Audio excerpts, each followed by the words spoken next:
Mérida continues to inspire us. Mérida was established on the Mayan city of Tho and continues to be an incredible destination, not just for its cultural, artistic attractions, but it is known as the gastronomic capital of Mexico. It has amazing cuisine, and we're going to share with you some of the highlights, because we could never do it justice just in one video, of the wonderful, wonderful tastes and flavors of Mérida. But first, this is Latina Literati.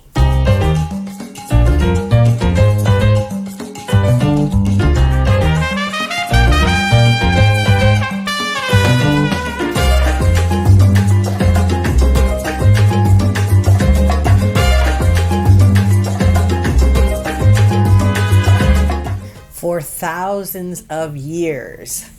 It's one of the phrases I repeated again and again when speaking of our indigenous ancestors. For thousands of years, the Maya have been preparing incredibly subtle dishes using very ancient ingredients in a kind of layered type of cuisine that includes sauces that truly make you weep with joy. I kid you not. These are flavors that just make your taste buds dance. Mérida's tasteful traditions are considered some of the best in the world, using ancient Mayan techniques, ancient Mayan spices, and incredible, incredible ingredients, very fresh. We know that the Mayan people, we are hombres y mujeres de maíz. The basis of our civilization is maize or corn. And so many, many dishes have that central ingredient to our cosmology. And so not only is corn prepared in so many ways, but it is combined with the incredible flavors of the land, the sea, and of course the salsas, the unbelievably varied type of different salsas, of different sauces that are paired with dishes to make everything zing. An example of this very ancient techniques, very ancient ways of preparation is using clay pots, burying them and cooking things underground. So really sealing flavors, sealing aromas, and giving a depth to the flavors that are just not possible when you're working with just stovetop cooking. So these very ancient techniques, and they're not just Maya, because we see that there is, for example, in the Pacific Islanders have a tradition, in the Caribbean there's a tradition of underground cooking where banana leaves and lava rocks and other things are used to bury foods. And so the recognition that this is a really good way to get very tender foods cooked, and something that you can leave unattended during your daily tasks, is really interesting, and it's something central to the Maya cuisine and traditions. Some of the iconic Maya dishes that are known around the world for their flavors, for delighting the palate, include, of course, cochinita pibil, which is slow roasted pork. But saying that is not enough. That doesn't encompass at all what this really means, the process of preparing this. This is a process that takes hours and hours of slow cooking, and it is considered some of the best in the world.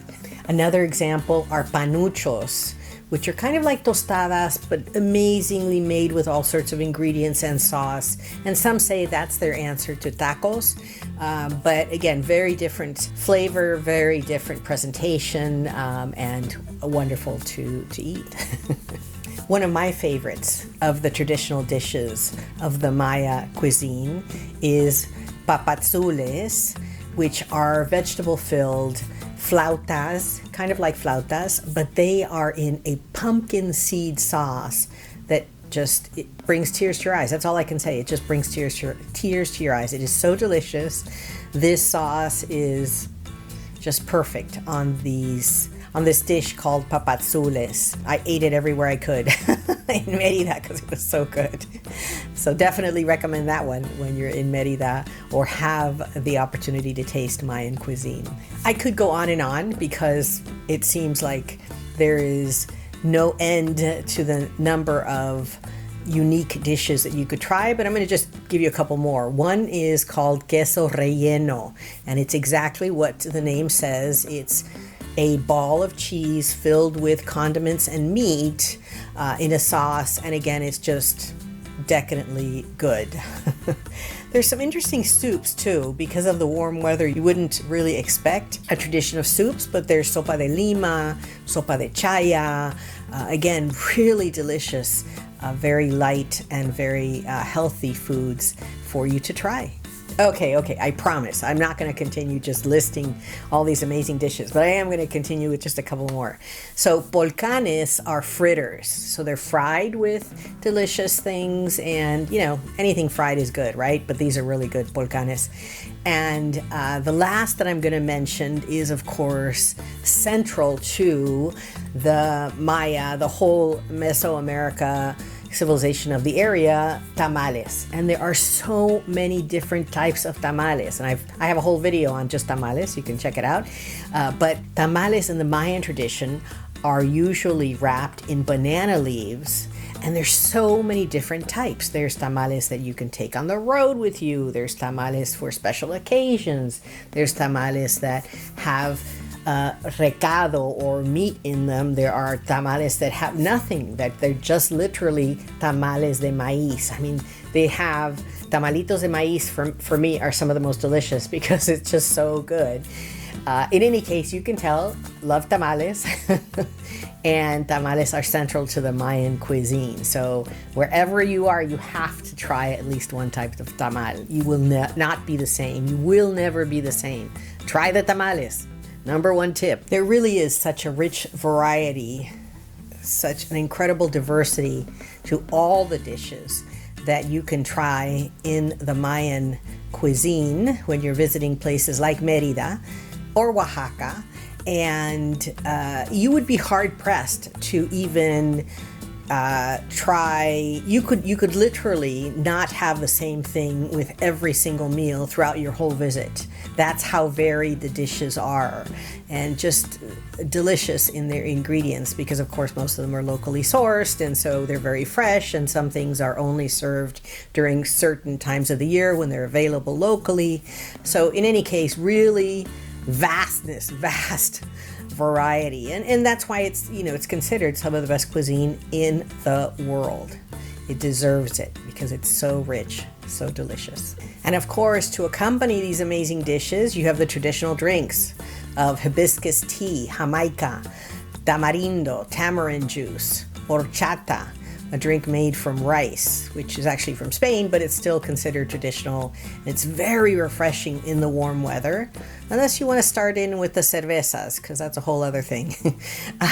But in any case, we invite you to try amazing Mayan cuisine wherever you travel, because you're going to fall in love with it the way we have. And now for my favorite part of the video, the book recommendations.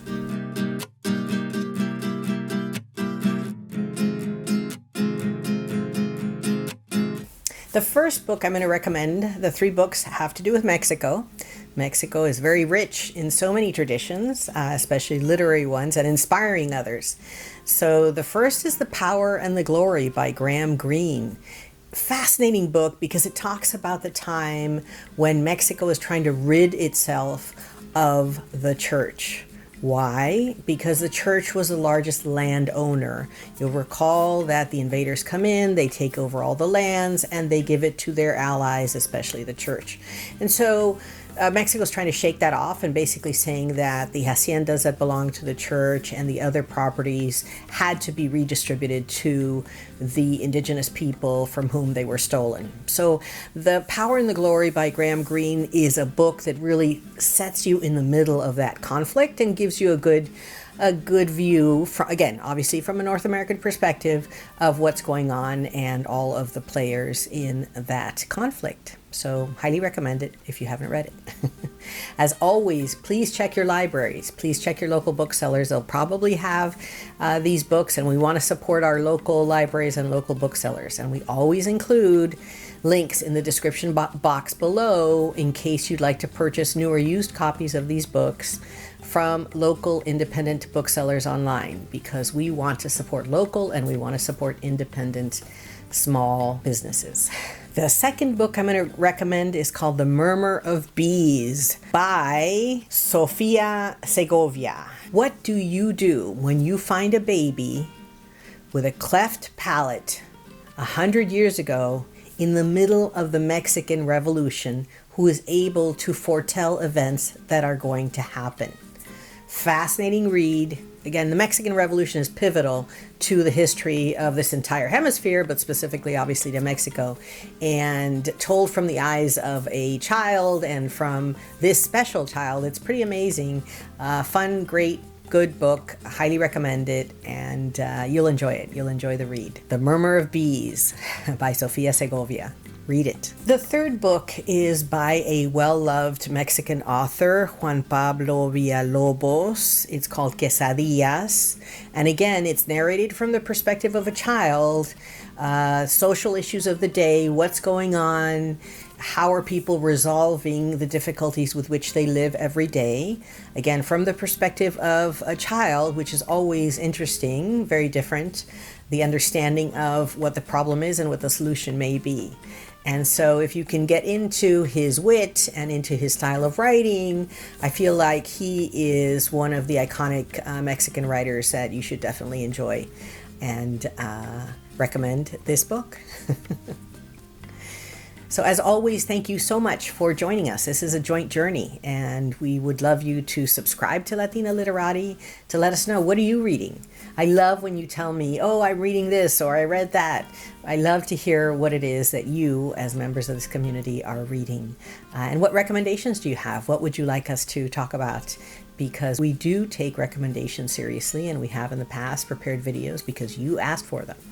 So thank you so much, and as always, con mucho cariño, mucho salud, mucho amor. Gracias.